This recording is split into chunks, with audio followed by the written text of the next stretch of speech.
Hi, welcome to the Divine Medium presents Spirit Talk Live. Tonight we're going to take a lot of questions.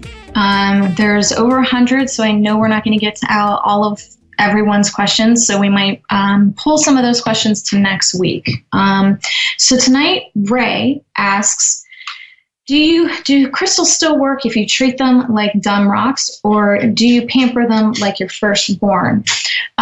Crystals are sensitive. They do feel like any soul does. And they'll feel everything, but not in the way a human does. Obviously, we get hurt with just bumps and bruises, but crystals, you want to tend to treat them with a little bit more love than a regular rock. So why do we as humans grieve when a soul crosses over? Do souls grieve when we take human form? Not necessarily, because the time difference between our time and heaven's time is way drastically different, just because there is no time in heaven. Technically, there's no time here, but just because we rotate around the sun, somebody put time to this. So no, it's honestly like we were gone a day or two. They don't really grieve us like we grieve them, because the time here is just a little more sluggish, a little more slower. Let's see. All this bad stuff, is it in our soul contract, or is this free will, like murder, kidnapping, and rape? Okay, Amanda, this is a really good question. The best way I can kind of help you guys understand this is every soul knows the role that they're playing. Whether it's narcissistic or an empath, you as the soul choose to learn from these aspects. A lot of souls come to Earth because it is like the hardest realm you can get through. When you do get through this realm, it's an honor. It's like you're putting on a badge. And I do put this in my book. I do talk about this a lot, that, you know, the great aspects of coming here and getting through it is amazing. So if somebody does murder, they're definitely going to learn from it. Everyone at some point in time has hurt somebody in this kind of way. Not so much murder, but definitely maybe kidnapping, or just not in a nice way. And eventually, when you do something like this, you will learn from it. Okay. When we cross over to the new Earth, do we go in physical form or just the soul? As of how I know it right now, we are to cross over in our physical form. Okay. Leaving everything else behind, clothes, material items, all those things. Let's see. If we get a discord from someone toxic in our lives, the discord that Melissa Rieman's asking about is a healing that I perform at my shop. It's a discord that cuts the cord to a soul contract connection. So if you say, for example, have had many lives with a narcissistic, I will ask permission to cut that cord if you are no longer wanting to learn from that soul here. And there's a healing. And a lot of the times you will feel like pain in your ribs, in your chest, and in the middle of your back, okay? And sometimes after the healing, you will even feel headaches, maybe nausea, okay? Can we develop another cord with that same person within the same lifetime? I'm guessing is what she means. No, once that cord is cut, it is severed. If you keep going back, it's on your own accord. It's most likely because your soul is not done learning from that soul, and you just keep repeating. If they are toxic in this life, are they always toxic? Not necessarily. There is going to be souls that are toxic, and they just keep bringing that energy over and over again. I was being interviewed today by a radio station representative who came to the shop to interview me for an article she's writing on me. And we were kind of talking about this. And I said, you don't grab cereal and eat right in the middle of the cereal, okay? You fill the bowl up and you eat through and you eat through and you eat through, and maybe sometimes refill it. This is kind of how lives work, okay? You're taking the cereal bowl and kind of adding to it. And you don't eat the whole thing. So what's left at the bottom of the bowl comes with you, okay? So if you didn't learn the first couple times, you're going to keep bringing it in. So you do end up learning it. Okay, let's see. How many angels do most people have, and how many angels does it take to beat darkness? Honestly, it doesn't take much to beat darkness. There's one main angel, Michael, who does that. If he needs backup, then he calls in two or three more. And that's usually on a very rare basis. You can't put a number on how many guides or angels a person has, only because of the time difference. Okay, so let's say, for example, you suddenly become creative. Okay, then all of a sudden you're going to have maybe 2 or 3 creative guides, or maybe even just 1 creative guide. So that adds to your guides all of a sudden. So you can't really put a number on what you're doing throughout your life.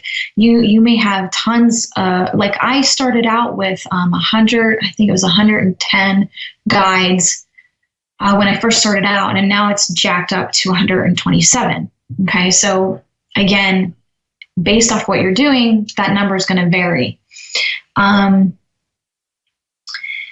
Okay, what is the difference between galactic guides and spirit guides? Okay, galactic guides help you with your galactic side of learning. Spirit guides are going to be your day-to-day. So if you came from somewhere else, you're going to have galactic guides that guide you here on this realm, as opposed to on your normal realm that you're used to. Okay. Has anyone ever gone to heaven in physical form? Like, just stop by real quick. I'm guessing you can probably consider Jesus being one of those people.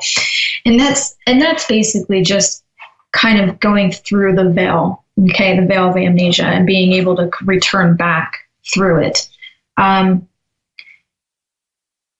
you expand on alien abductions and haunted locations? I don't know if this can be like a Halloween show topic or if it's a pretty brief discussion.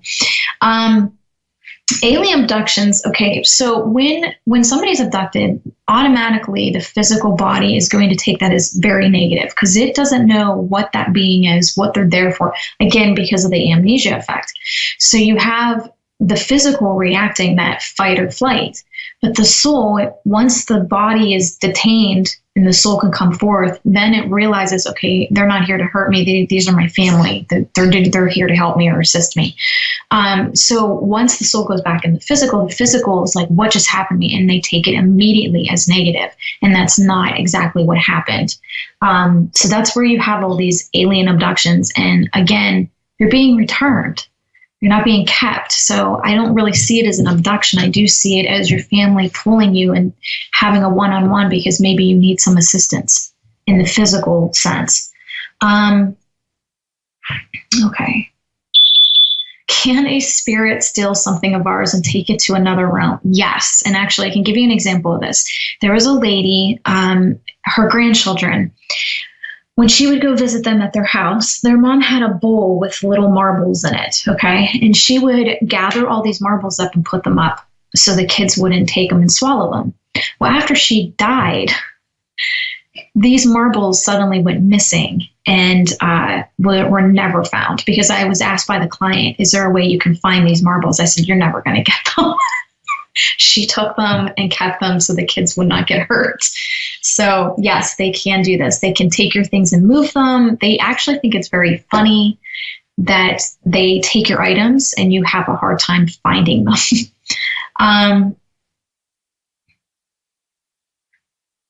Okay. Somebody, Melissa Ream, asked if me and my crew were going to come out and tour Gettysburg.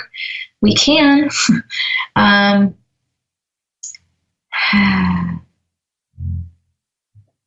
Okay. Do you know who our children will be? Are they part of the soul contract we agree together?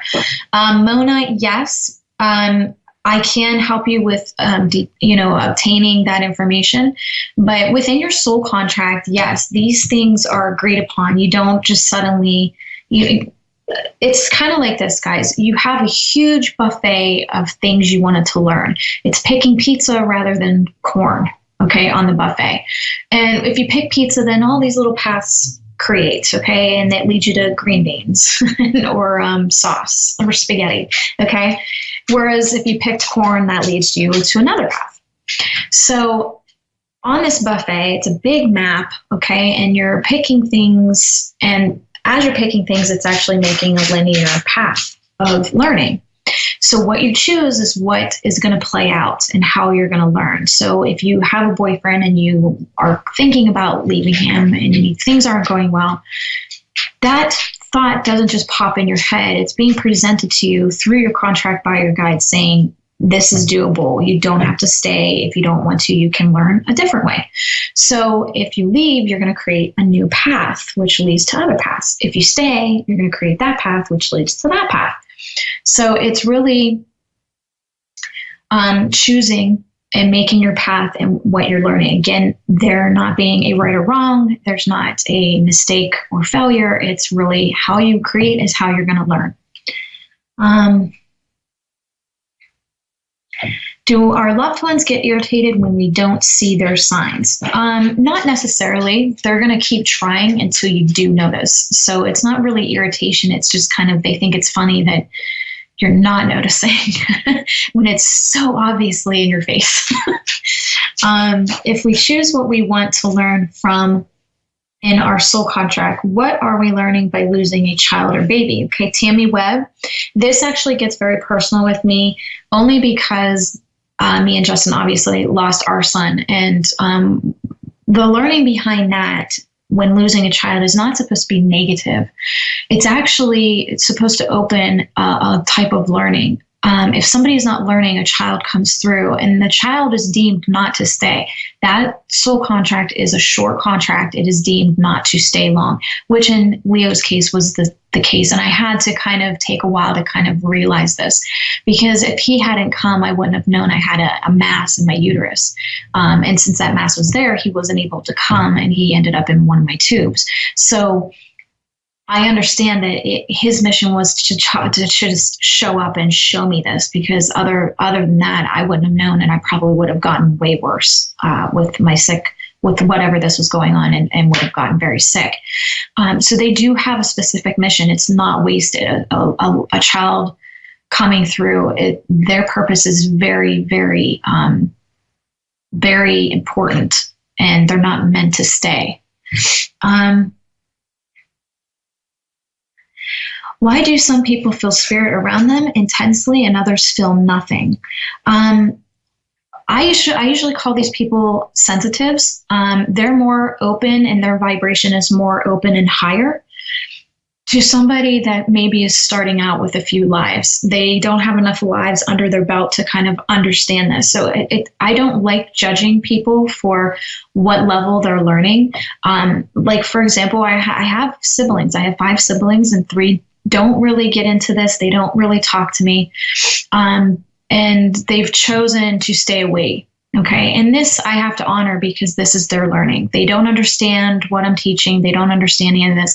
And that's okay. They don't have enough lives under their belt to really take it all in and understand it. They just think there's heaven, there's hell, and that's it. When there's a lot more going on, and you can't, and the more we get into this change, and the more that people are seeing all these changes happening, you're going to see that these closed-minded lower learners are going to start coming to the awakened ones and starting to ask questions, because they don't understand what's happening around them. And they're getting very confused and worried. And they are going to look at the awakened ones as in, you seem to have the answers. You seem to not be worried about this stuff. And I'm worried about it. Can you help me? And I actually talk again about this in my book. What do we do in heaven on a day-to-day activity? Do we have routines? No, you don't have routines. A soul will do whatever it feels it wants to do. So let's say, for example, you have a soul and there's no day-to-day, because there's no time. So you can go do a lecture. You can sit by the water brook, which is very cool, because when it moves and the waves whoosh and swoosh, it actually plays melodies, and it's a very low toned melody. So when the water moves around, it actually plays music. It doesn't make sense to me here, but when I'm in heaven, it makes sense because all these different instruments are playing and they sound great together, but I don't know how it's possible. But the water has instrumental music going on, and a lot of souls are actually drawn to this area. It's very beautiful.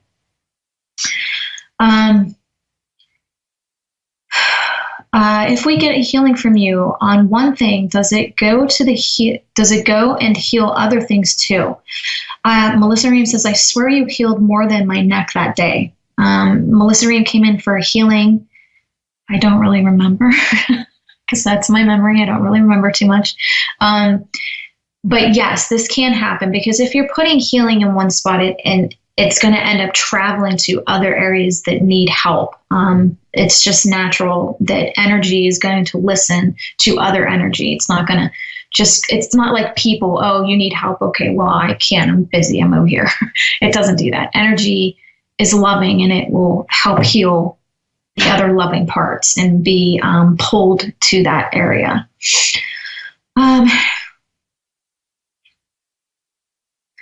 Okay. Mandy Roman asks, artificial intelligence, let's just call it AI, how she did it. AI is becoming more and more smart and human-like. If an AI can understand complex emotions, do you acquire a soul or are they just really good mimics? Okay. Artificial intelligence. I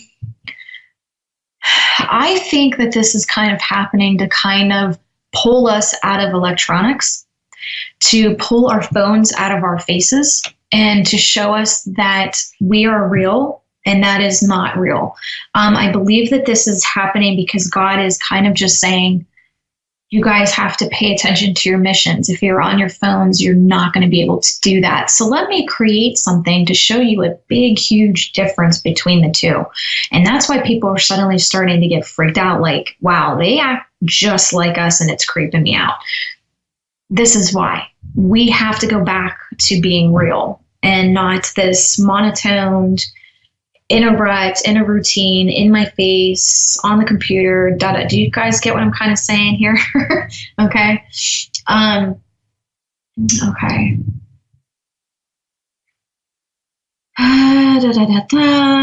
What crystal meditations can I use to calm my dreams down?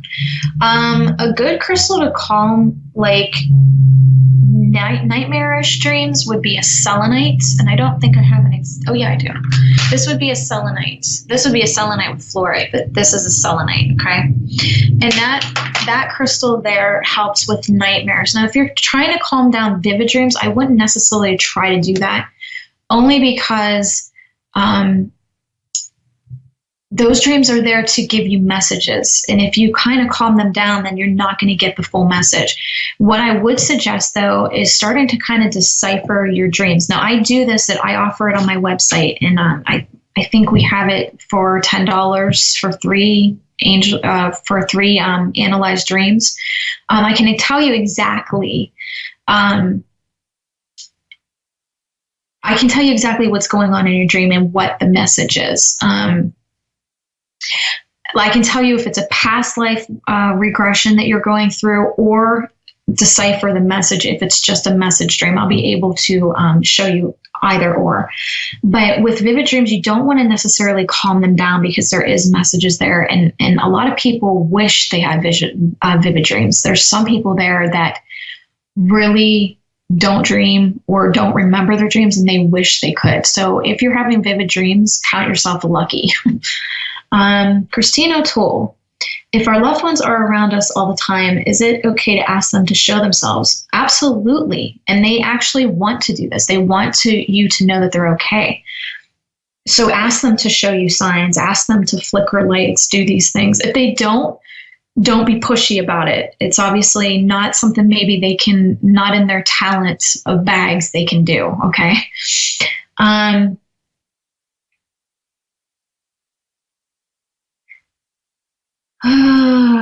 Why can't or don't guides help change bad behavior? Tammy Webb, this is because that soul is supposed to be learning from it. You can't learn good things unless you learn from bad things as well. You can't have sunshine, puppy dogs, roses, butterflies all the time. You have to have the good with the bad. And that's the whole point of why souls come here. They come here because they want to learn. Why waste your time coming here unless you're trying to elevate your soul learning? This is the Harvard of all the realms. You came here for a reason. Don't waste your time. Learn as much as you can. Let's see. Why all the drugs in the U.S.? Mona Compston. This is a good question. And I talk about this often. Drugs are hitting every area because you have souls right now that cannot handle the change and the elevated vibration that is happening right now. So you have a lot of lower souls just trying to pull themselves out of that environment, out of that energy, because they're not ready for change. They're almost kind of stomping their feet. So they're doing drugs, they're drinking a lot of alcohol, and they're trying to numb themselves so they don't feel it. And when you overdo that, then you have a soul that ends up leaving. Now, sometimes you will have heaven give them 1, 2, 3 more tries, but on the third try, and you don't pass that test, they will take you back. I have yet to see a soul that went past a third try of coming back here. After the third try, they usually strike out. You're going back, you're getting healed up. Because they basically say, you're not doing what you're supposed to be doing. You're having a hard time with this. This is your third time crossing over with the same issue. Let's just pull you back. Let's get you healed up. Let's get you corrected and get you back to earth whenever you're ready after you're done healing. How much learning do we have to do?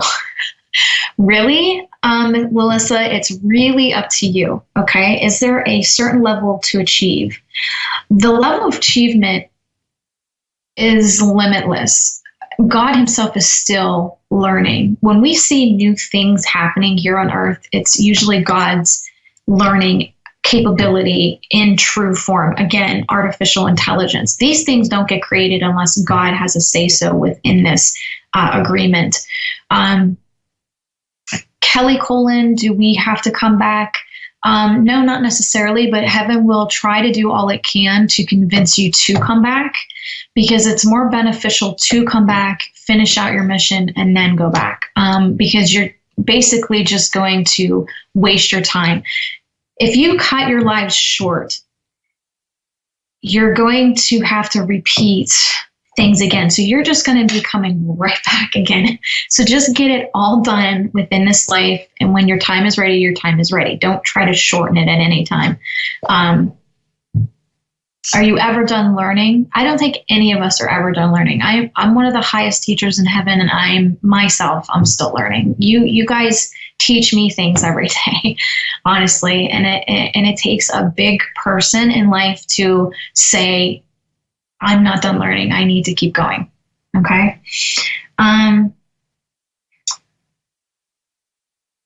Okay. She also says, will we reincarnate forever? No, actually, the reincarnation of this. Okay, that was really weird. My camera on the radio show just kind of, I don't know, it was weird. Oh, okay. Never mind. My producer did that. I was like, oh, Spirit's messing with me. Okay. So will we reincarnate forever? No, we won't reincarnate forever. There's going to be an endpoint for Earth where people are not going to keep coming here.